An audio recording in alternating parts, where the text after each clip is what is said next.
Galera, é o seguinte, ó, na moral, tem questões, professor Valmir Soares Júnior chegando aqui, né, mais uma vez, estamos aqui respondendo, agora é a questão 31. Olha só, eu sempre digo a vocês que o exame de suficiência não é uma prova para ser zerada, não é uma prova, ou zerada não, perdão, não é uma zerada de jeito nenhum, não é uma prova para ser fechada, para você gabaritar de ponta a ponta, você tem que acertar 25 questões. A galera do meu curso sabe que tem que acertar 30. Mas esse é o tipo de questão que vem na prova para ver quem está preparado e sabe que diante de algumas questões não adianta nem tentar, você simplesmente pula, e quem fica insistindo, dando murro em ponta de faca, porque é muito improvável que alguém tenha ido para a prova sabendo responder essa questão. É muito, o quantitativo eu imagino que deva ser mínimo, mas inclusive, eu não saberia, tá? Se isso conforta o coração de vocês, eu não saberia. Mas vamos ver aqui, ó. Lembrando que para uma boa preparação, para uma melhor preparação para o exame de suficiência, opa, você cogite se matricular no curso Dominando o Exame de Suficiência no Pacotão. O link está aqui embaixo, valor promocional. Então, olha só. As informações cadastrais de todos os funcionários de uma determinada empresa, ele não disse, então, todos os funcionários de uma determinada empresa de logística são sumarizadas em relatórios emitidos mensalmente. Beleza. O gráfico representa o diagrama da caixa, o box plot, que é com a distribuição do número de salários mínimos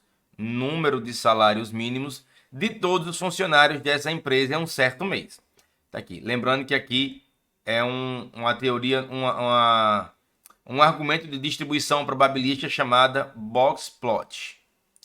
E ele está aqui, né? Tem um ponto mínimo, mas eu falo já sobre isso. Ponto mínimo, primeiro quartil, segundo quartil, terceiro quartil, ponto máximo. Falo já melhor sobre isso.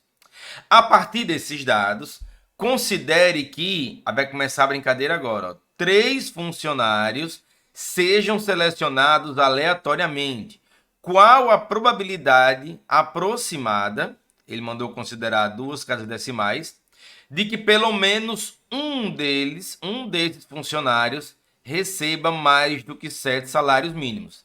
Então, do total de funcionários N que eu não sei, eu vou selecionar 3 dentre todos eles. Interessante o fato de que ele não nos deu o número de funcionários. Isso limita um pouco o nosso universo de formas de resposta.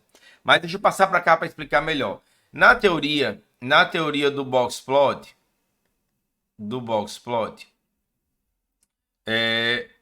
nós temos um negócio chamado ponto mínimo, está marcado aqui.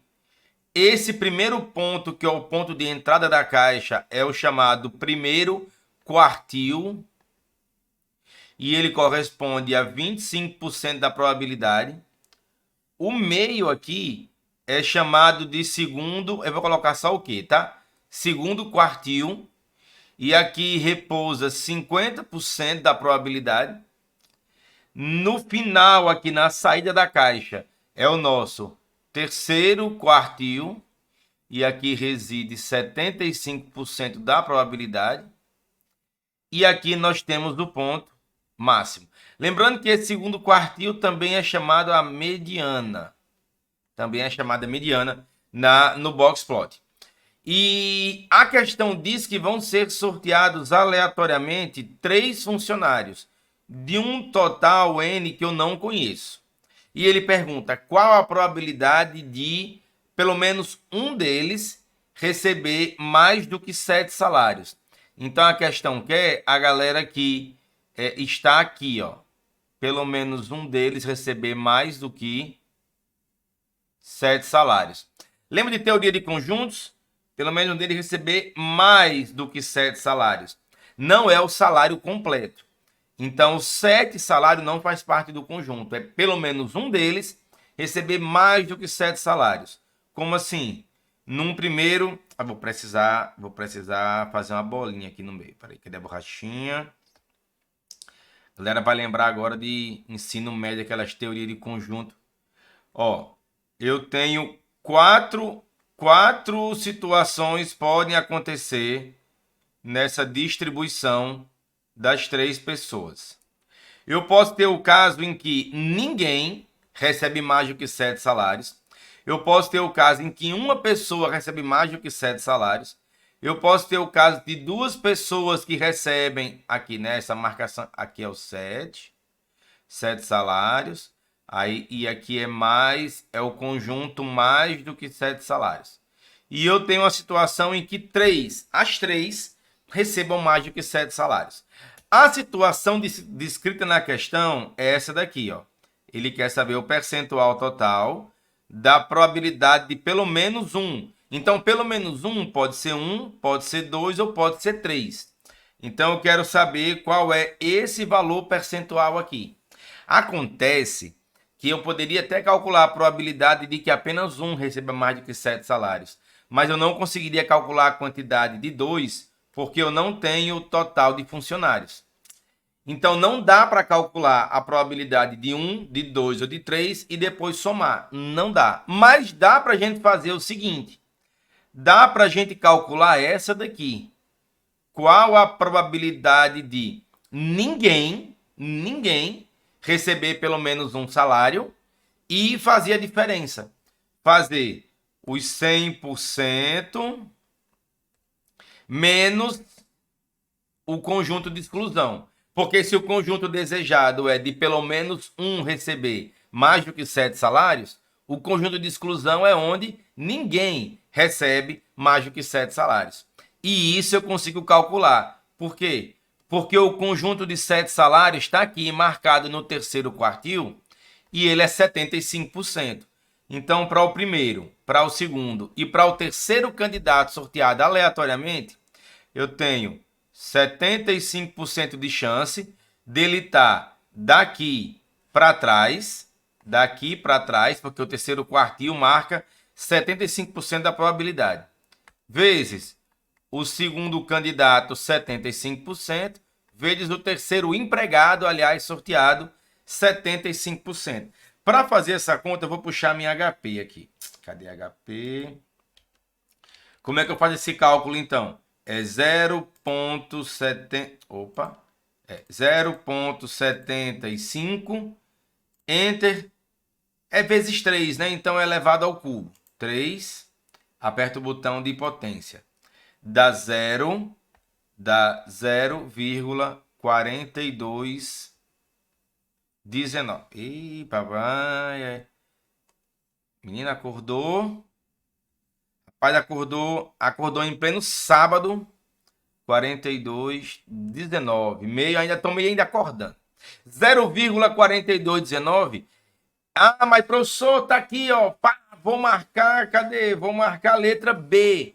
0,4219. Vai não, porque esse percentual é daqui, ó. É a probabilidade de que ninguém receba mais do que 7 salários. Que é a galera que tá aqui do terceiro quartil do 7 para trás. Então, se eu quero o restante do conjunto, se eu quero essa galera aqui, que é de 1 ou mais receber mais do que 7 salários, 1 ou mais funcionários sorteados dentre os 3 receber mais do que 7 salários, é a diferença. É 100% menos. Isso daqui em percentual dá quanto? 42,19%, né? Eu desloquei as duas casas. Como é que fica aqui? Deixa eu fazer aqui na HP de novo. Eu faço 100 vezes, boto negativo, 100% subtrai. Opa, eu fiz o contrário. Aqui é 100% soma, 100% soma. 57,81%. 57,81%. Mas a questão fala aproximadamente, né? Tem uma alternativa aqui que é 58.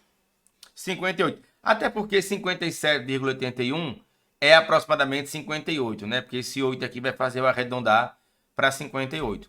Aproximadamente 58%. Então a questão 31, você marca a letra C, ou melhor dizendo, se fosse... Deixa eu me despedir da HP aqui. Obrigado, HP, você é 10. Tchau para você.